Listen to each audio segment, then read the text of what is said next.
Hey everyone, Aaron Stewart, Data Access Golf, the simulcast. Going to do this on video and also recording a podcast at the same time. So just need to wrap up this season. This will be our last, obviously, of the 2018-2019 season, and coming up pretty quick, we'll be starting the new season. So let's just jump right into it at this Data Monday, see how Rory got it done. Let's tee it up.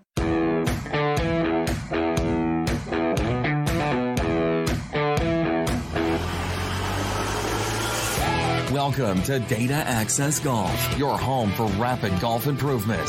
And now, from the thin air of the Rocky Mountains, next on the number one tee, your host, Aaron Stewart. Welcome back. Okay, I've got everything set up. Hopefully it's working okay. Looks like the uptake's not really good on the audio, so we'll fix that a little bit. That looks good. Okay, so thanks for joining me, Aaron Stewart, here with you, Data Access Golf. Wow, what a season and what a way to wrap it up. Definitely some of the discussions going on today are, player of the year and how that's supposed to come about. Brooks Koepka, obviously, with the point scoring, won it as far as the PGA Tour goes. Now we're going to wait for the voting and see how that goes. I don't necessarily see it going any other way, and we'll talk about that as we go over the data from Rory's big win. I was super impressed with Rory. I thought that this has been a good year for Rory. I mean, let's wrap it all up. Rory has had a number of top tens. Rory has mentally seemed to have adjusted a little bit, and he played super consistent golf most of the year. Obviously, I think the one big thing that was a little surprising to all of us is when he didn't make the cut at the British Open, on his home course. That was a little interesting. But, and again, I want to apologize to our English friends. We say British Open just so we know what we're talking about. I'm not doing it to offend anybody, but around here, if you don't tell which Open it is, we get super confused because we've got at least here, we've got the Provo Open, the Utah Open. We've got Opens everywhere. Like every town has an Open. So if you don't really describe what it is, just by saying the Open can be super confusing. So again, apologize to my English friends. I know that I get comments whenever I call it that. I don't mean to offend anybody. It's more descriptive. It just kind of helps us. It helps us dumb Americans know what we're talking about. Okay? Does that make everybody, my UK friends, feel better about it? We'll just call ourselves dumb and we'll move on from there. Okay, so let's jump right into it. I was, again, really impressed with Rory. He obviously has... I don't know. It's interesting because there's a group of folks that believe that he is underperformed, underaccomplished, and then there's a group that thinks that Rory's exactly where he should be, and there's a group that thinks that he's the best in the world right now. So I never like to get into sort of these discussions comparing one generation to another generation. That doesn't seem to be equitable in that it's impossible to take in all the different variables, but we like to throw out greatest of all time here, there, and whatever. Kind of hard to do that. But there's definitely some benchmarks. We use benchmarks to check to make sure that our play is up to where we'd like it based on benchmarks we use here at Data Access Golf. And we'll talk about those in a little bit as well. But it seems to me when it gets right down to it, the only way we can measure a person's place in history is by the tournaments that they've won. So that seems to be all we can remember. That seems to be all that we focus on. And of those, majors are the most important. And that seems to be where we can at least agree most often. And so we've got this, we talk about Jack Nicklaus and his 18 majors, and we talk about Tiger Woods and his 15 majors, so kind of a big year there. And then where does it all sort of settle out, right? The arguments of greatest of all time always seem to sort of eventually end up at the number of majors they have. And I think with Player of the Year, we're going to be looking that way as well. Okay, so I wanted to jump right into it just like we do every single week. We call it a Data Monday. This is obviously not Monday for those of you that are coming to us live. And for the podcast, it is Monday. But we'll talk about some things. We had some problems getting hold of some data. The PGA Tour stats page wasn't working very well, so that was a bit of a challenge. But we eventually got most of them and good enough to get the show done and wrap it up for the year. So let's jump in and do that really quickly. I'm going to jump up on my screen. You'll see me looking up. I've got a screen above the camera that I look at and do my work on. So I'll pull that up really quickly here. There we go. And you've got me sitting right there looking at it with you. So again, what we like to start with is go over sort of to get to know the champions a little bit better. So I always like to pull some information from Wikipedia and other sources, typically Wikipedia, but it was interesting. This is the first time that I've gone to Wikipedia and Wiki. Do I have Wiki there? Isn't it Wikipedia? I'll need to check that. I think it's Wiki. Anyway, I went to pull up some information and they hadn't updated yet with his latest win. And typically they're so fast, but they didn't get that done. But anyway, we know full well, and we'll get into how many cuts, how many victories, and all of that going forward. So, Rory McIlroy was a former world number one player for 95 weeks. Obviously, right now, he is not number one, but he did move up in the world rankings, and we'll talk about that in a little bit. From Northern Ireland, why that is important, honestly, for a lot of different reasons. We had an Irishman win in Northern Ireland at the British Open earlier this year, and that was a big deal, politically speaking, and we won't get into a lot of politics here on Data Access Golf, but that was a big deal, and everybody expected that it would be, Rory McIlroy that would be in the hunt, or a Graham McDowell, and there was, Shane Lowry, who was an Irishman, not a Northern Irishman, but it still seemed to bring that whole group, all of Ireland together, which was a very cool thing.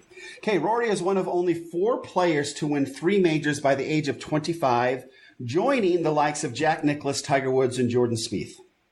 Okay, we will not talk about Jordan Spieth today. I promise you that. Bless his heart. In 2011, at the age of 22, he became the youngest player to reach $10 million euros on the European Tour. So fastest to do that at age 22. He was worth over 10 million, had winnings of over 10 million bucks.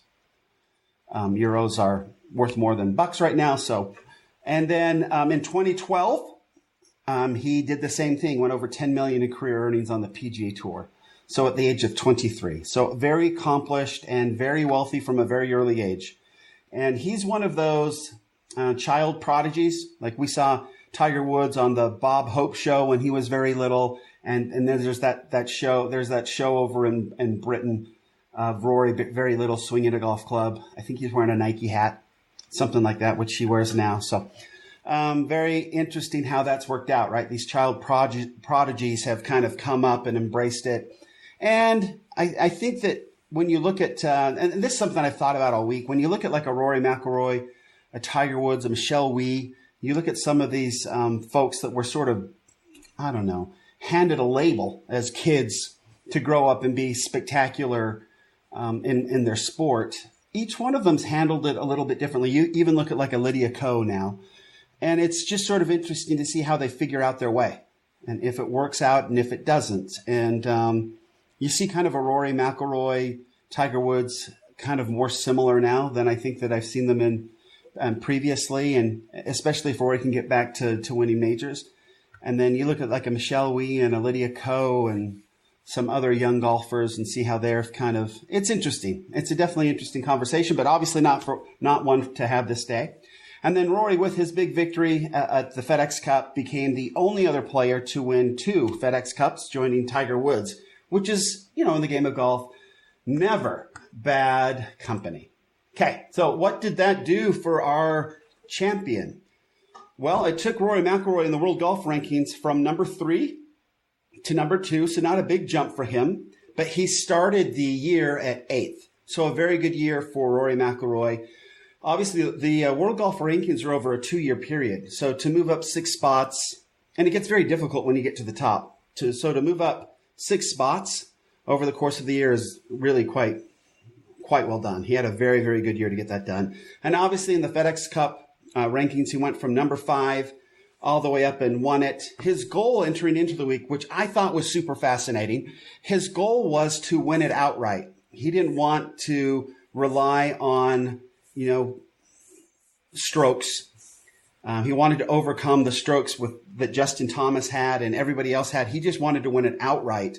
And with that birdie on 18, he did exactly that. So Rory would have won the tournament no matter what. He played the best over the course of those 4 days. It wasn't some sort of and I do think that he probably did the PGA Tour a huge favor, because had he not done that, we would have been talking about, well, for the 4 days, he wasn't the best player. But with Rory making that a goal and getting it done, he took care of all of that for the PGA Tour. So it'd probably make it a little easier to pay him the $15 million, because he took a lot of the questions away that they probably would have had to deal with over that. So again, Brooks Koepka remains number one, and we'll look at that really quickly in our next screen here.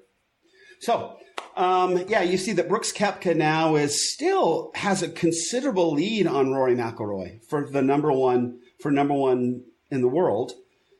And he has held that he finished the end of 2018 number one in the world, and he's still number one in the world at the end of at least the PGA Tour season. And there's a few little changes in there. You've got Rory jumping all the way from he's up from third to second. He started at eighth. Dustin Johnson actually dropped one, got bumped down there. But if you look here, you've got Justin Rose stayed the same, Justin Thomas stayed the same, John Rahm stayed the same, Patrick Cantlay stayed the same, Tiger Woods stayed the same, and then you've got Xander Schauffele going from 11th all the way up into 9th. And this, I did not know that Xander finished 2018 at 10th. So with all his fine play and his victory and all that, he's only moved up one spot in the world rankings. I didn't know he was that high. So obviously very interesting. You see a Bryson DeChambeau who dropped up a point with Xander bumping him down. And then again, an interesting thing here too. Bryson DeChambeau finished the year at 5th in the world and now has dropped all the way to 10th. Looking at the final FedEx Cup season points, we see that obviously Rory McIlroy finished up at the top. Xander Schauffele in second place in the FedEx Cup. And then Brooks Koepka, Justin Thomas, Paul Casey, Adam Scott, Tony Finau. And you can see there, you can see those three dashes, the number of wins. You've got Adam Scott, Tony Finau, and Hideki Matsuyama, who finished in the top 10, or at least tied for the top 10 in the FedEx Cup without a victory. Everybody else on that has won at least one. And then you've got Brooks Koepka and Rory McIlroy each winning 3, which obviously is pretty impressive. So that's how the year sort of wraps up. Obviously, there's going to be some more movement in the world golf rankings as we still have the European Tour going on, and then we'll start the funny season, right? The PGA season will start up here in another week, and we'll be back in it to the 2019-2020 season soon enough. So, okay, hopping now to the consistency scale. This is something that we look at. It's basically a data point that tells us how consistent a player has been over the course of their career. I've broken them out based on, and again, these are my terms, but I like to know how players are doing. And you can see here we've got only Tiger Woods, and this all resets when we start the next year. So I only keep track of those that are previous winners in the year. I might leave a couple of these in here just so we can kind of get an idea going forward. But Legends, only Tiger Woods has made over 90% of his cuts in his career. Elite players include Brooks Koepka, McIlroy, Molinari, Dustin Johnson, Mickelson, Justin Rose, and Patrick Cantlay. They are elite players making 80 to 89% of their cuts.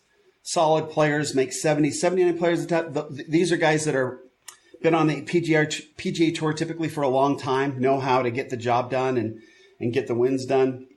Get a few wins here and there and a number of high enough finishes where they keep their card year to year. And Holmes, Mitchell, and Paul Casey fit into that category. You've got the good players that are right on the fringe. Sometimes they don't quite make it, and sometimes they are just fine, with Kisner, McDowell, Pan, Palmer, Na, winners this year. And then Connors, Homa, and Kang, they've made less than 59% of their cuts and would have lost their cards had they not won. Rory McIlroy, as far as his consistency rating goes, he's played in 168 tour events and he's made 145 cuts, which puts him at an 86% rate, which is it's great, obviously. Brooks Koepka for the entire year, he only missed one cut the entire year. So he was well up into the 90% and had a legend year for sure. Rory was actually right below him. So interesting in that category. And now we're going to get to move right into, boom, the benchmarks. And I love the benchmarks, and I love talking about the benchmarks. You'll see there in scrambling, for whatever reason, I couldn't get scrambling out of the PGA Tour stats. It just wasn't available. But I was able to go around to different sources and find everything else. So we're pretty close. I don't see us changing these benchmarks these are obviously benchmarks that we created based on 2018 numbers, but they've held up so true. And I've been running them now for 3 weeks with the 2019 numbers when they ended the season, when they ended the season, they started the playoffs, and they still look really solid. So nothing really changes year to year. So I still think these benchmark numbers will be solid going forward, which is important because these are the numbers that I use in the app. The soon-to-be-released app, man, that's taken a long time. It's driving me crazy, but we're getting closer. Okay, so for this tournament, driving accuracy, Rory McIlroy hit 64% of his fairways, and typically in 2019 hit 62% of his fairways. So he was 2 points higher than that, and Eastlake was set up tough. I mean, it was a tough test of golf this time around. I find it so fascinating that it's not consistent. Like Eastlake has been sometimes super hard and sometimes it's been pretty inert. And I just find it really interesting. I don't think the players really know what they're going to get when they go to Eastlake because it's been so different from year to year, which is cool. I think that's really great. Our driving accuracy benchmark, essentially meaning that if we are hitting less than 55% of our fairways, then we would mark that as an area of our game that needs attention. But Rory McIlroy, obviously above 55% with 64 and 62. Those who were below that number for the 2018 season, Phil Mickelson, Tony Finau, and Jimmy Walker. Okay, so Tony Finau's proven that. I'll be really interested to see what Tony Finau's. I'm going to have to go and adjust these numbers for the 2019. I'll see if Tony Finau seems to have been driving the ball a lot better since he moved to that ping driver. It'd be interesting to see how he ended up his year. But I looked at it a little while ago, and I think he was up into the 60s. So it'll be interesting to see if that number didn't come up. All right, for greens in regulation for the tournament, this was interesting that Rory McIlroy hit 69% of his greens. He averaged 69% of his greens in 2019, so he's right on the button. Our benchmark is 65%. So here it is. The winner of the Tour Championship only hit 4 points higher than our benchmark for his greens in regulation. Kind of tells you how tough the course was. We usually see that a little bit higher with our champions, but that just kind of goes to show you how tough the course was. And you know what? This is the wrong. I'm going to get rid of that. Okay, cool. And then you've got Rory, sand saves. So Rory McIlroy typically averages 55% in 2019. He got up and down 80%, which was a big deal for the Tour Championship. And that's considerably higher than the 45% we have as our benchmark. And I've got a few people listed there. Bubba Watson and Gary Woodland get up and down less than 45% out of the sand.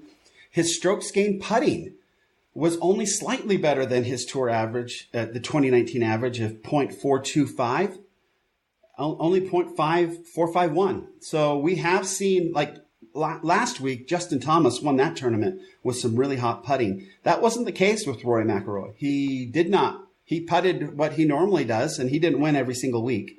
So he actually got it done doing some other things. And if we see that his other than sand save, everything else is pretty close to what he normally does, which just means that's how much harder the course was. The course was tough this week, is what the data tells us. For scrambling, I don't have a tournament number for his scrambling numbers up and down. 63% is what he averages for all of 2019. And our benchmark for that is 55%. So anything around the green, getting up and down in two, we want to do that 55% of the time. This is the thing that I found super shocking out of all this data. Rory McIlroy makes 93% of his 5-footers. That is awesome. Yeah, that's amazing. So Rory really, in order for his scrambling numbers to be awesome, all of those numbers to get better, he just has to get the ball within 5 feet, and he'll make 93% of them. He has perfected what we talk about in our putting strategy. Make sure that we're practicing these 5-footers and in to make them so rock solid over 90%. that it takes all the pressure off our short game around the green and out of the sand. Rory's done that. So now if he just tightens up his sand game, 80% obviously is awesome. If you're 80%, so he got up and down for 80% of the time, right? So you would assume that he was able to get his sand shots within 5 feet, and he makes 93% of them. See how that kind of works out? That's why I really wanted to see his scrambling number for the week, but it just wasn't available. But I'm guessing it's pretty high. I'm guessing it's pretty good. And that also tells us that in 2019, he was only getting up and down 63% of the time scrambling. He wasn't getting it in within that 5 foot mark because he's 93% from 5 feet. Okay. So very cool. And Rory's putting actually pretty solid, 28.4 putts per round, which means that he does have to get up and down. Right. And he does do so to score as well and play as well as he did this year. All right. Now let's get into the fun stuff, the money. Obviously, you won a lot more money than normal, and we get it. And it was a bonus and all this, but still fun to look at. So the Tour Championship, obviously his prize money was $15 million. His score for the week was 267, which meant that he made $3.75 million per day, right? And averaging a 5-hour round, he earned $750,000 per hour, which equals, if you divide in that 267 strokes, $56,180 per stroke. Okay, so if they take a little more time when they know that that each stroke was roughly worth $56,000, right? I mean, you'd expect them to play a little slower, wouldn't you? No? Maybe? I heard some folks on the radio say that it didn't seem like they really cared about the money at all. Nobody seemed any more nervous than they normally are. They just went out and played their game. And if that's exactly how they were doing it, it's brilliant. We talk about that a lot here at Data Access Golf, of making sure that we are present and not bouncing around inside of our heads, making things more difficult on ourselves than they need to be. Rory McIlroy then, he's made 145 cuts. His dollar per cut would go way up, but the PGA Tour doesn't count bonuses towards your prize money. So we're just going to leave it as we're going to go as the PGA Tour goes. He makes $335,000, essentially $336,000 per cut. And so if we look at the money versus cut list down there, you still got Tiger Woods there in first place with $365,000 per cut. But you've got Rory McIlroy now $30,000 behind him. You've got Dustin Johnson in third place at $288,000 per cut. You've got Brooks Koepka very close to Dustin Johnson at $286,000 per cut. And Justin Thomas actually dropped a little bit this year, went down to $277,000 per cut. So those are our 5 leaders based on the winners this year. That has to reset now for next year, and probably wait for a few weeks until we get that up and going. Some cool stats again on Rory for the week. I thought, obviously, Rory loves the FedEx Cup. I mean, over the years, he has earned in total $9.7 million in prize money. But look at his bonus money, $31 million in bonus money from the FedEx Cup. So just from the FedEx Cup alone, he has taken over $40 million home. So FedEx Cup, Eastlake, and Rory, they get along very, very well. And I'll bet at any time Rory wants to go to Atlanta, his wife would be like, knock yourself out, buddy. We'll see you in a few days. Bring home the cash. So I thought that was pretty interesting. I saw that on Golf Channel when they were reporting on it and took note of it. And let me see. Let's go to the next page here. Some other cool, I think, stats that came out of this as well. So his 2019 accomplishments then for Rory McIlroy, he had 3 wins. We mentioned earlier, also Brooks Koepka has had 3 wins. Those are the only 2. If you throw in that $15 million, Rory McIlroy pulled in close to $23 million this year. So a really good year. Again, you're throwing in $15 million. So if you take that out, he's $7.785 million for the year. Still great, but second to Brooks Koepka. Brooks Koepka pulled in almost $9 million in prize money, or just over $9 million in prize money. So Brooks Koepka still right there. And then he's the first player to win the Players' Championship and the FedEx Cup in the same year. So just some kind of interesting stats there. And then to wrap it all up, I mean, this is the last, obviously, tournament of the 2018-19 season. So again, our quick review: Tiger Woods wins the Masters for his 15th. Brooks Koepka, we already talked about, won a major this year. So good to see Gary Woodland win. And then Shane Lowry, we discussed a little bit earlier. Everybody thought it was Rory or Graham or one of the local boys, but Shane Lowry, who's Irish, did win it, and it brought the whole place together, continent together, really. Good stuff. Just one final note on the Player of the Year and how this thing has shaken out. Talked about it a little bit before. This is one of the important screens that we talked about. It seems to be in professional golf, it's about majors. And that's really all we talk about. Brooks Koepka won a major this year. Rory didn't. Brooks Koepka won more money this year than Rory McIlroy in wins. And Brooks Koepka is still ranked number one in the world. He is. He will win Player of the Year. I just don't see how it goes any other way. And you can't take anything away from Rory McIlroy's year. It was awesome.